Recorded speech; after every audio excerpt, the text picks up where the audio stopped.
It's hard enough to make a living as a full-time artist or designer, but it gets even more difficult when you have people out there who are charging basically nothing to make designs on websites like Fiverr or DeviantArt or design contest websites. I'm digital artist Aaron Rutten, and I'll share some of my own personal experience as an artist and designer to help you avoid being undercut. This presents kind of a two-part problem. The first is clients get unrealistic expectations of what art and design actually cost. The second part is it limits how much you can charge because you have to be competitive with these other artists, and so you can't charge quite as much as you'd like to. Now, not everybody needs to make $500 an hour, but it's nice to be able to make a living wage that you can live comfortably on rather than fighting over crumbs with other designers. So first of all, you have to advertise your value. What makes you different than all the other artists out there? Everybody can draw, everybody can design, but how do you stand out from your competition? Can you do something that other designers or artists can't do? Are you good at a lot of different things? Are you able to toot your own horn and feature some of your accomplishments? All of these things are going to help separate you from the competition. Once you've helped a prospective client understand who you are and what you're capable of doing, the next step is to explain your process so clients understand the amount of work involved. You can do this when a client contacts you, or you can make it easier and just have a page on your website that explains how much you charge and what's involved in the process for creating designs. Because honestly, most people are not graphic designers and artists, so they don't have any idea how much work goes into a logo or a commissioned portrait. And so if you can help break that down for them hourly and all the different steps, for example, if I'm going to do a logo, I need to do a whole bunch of different designs. I need to spend time getting an idea of what your business is about, gather some ideas and concepts from you so that I'm creating something that you're going to like, and then creating a bunch of different drafts and mock-ups and refining those drafts and doing revisions and tweaking colors. And then once the logo is done, maybe making some additional sizes and colors and formats. It isn't just snap your fingers and there's a logo. And most people are reasonable and they will understand that and they'll go, oh wow, I didn't realize so much work went into a logo.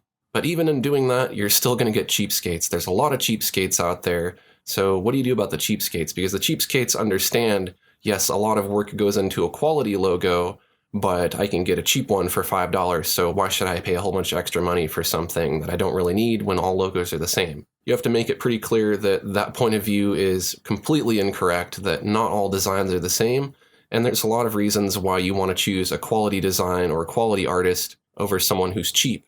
Some of the risks involved with hiring a cheap designer could be that they just spit something out and they don't spend a whole lot of time on it. Or maybe they source some of their ideas from pre-existing logos or from templates.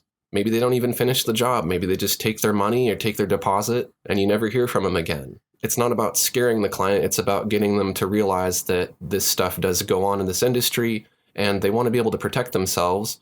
And the best way to protect themselves is to hire someone who has a reputation, who can be trusted, who has other people vouching for them saying that this person does good work and they complete their jobs. The best way to do that is just ask clients who you've already done work for a testimonial. Just say, hey, if you were happy with the work I did, write a little sentence or two and post it to my Facebook or email it to me, and then share those testimonials on your website or share them with prospective clients.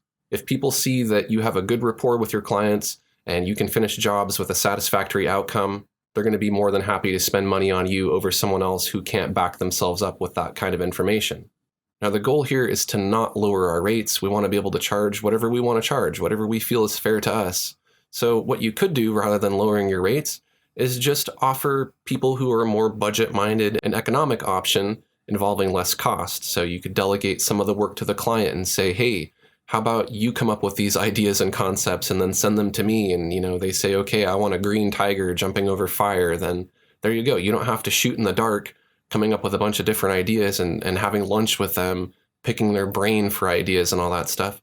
Let them do that work. They can save the money and you can explain to them, if you do this work, you're going to save a whole lot of money off of this job, and then I can focus on doing just the design. Or if you need help or consultation along the way, I can help you mold your rough idea into something more refined. And most of the time that works pretty well on the cheapskates. They go, oh, I guess I can get it done for cheaper this way, so I'll do some of the work. Why not? And then in that case, you're not lowering your rates, you're just doing less work. You're still getting paid the same amount of money. The client's happy because they don't have to pay as much. It's a win-win situation. So the best way to avoid getting undercut is to make a clear distinction between the quality that you can offer versus what's offered by the cheap designers. And if money is an issue with your client, be willing to work with them and help them find a solution that doesn't involve you lowering your rates, but allows them to get the project done within their budget. If you found this information helpful, take a quick second to like this video. And if you're new to my channel, I'd love to have you subscribe. I have a lot more videos for artists and designers like you. Thanks for watching, and I'll see you next time.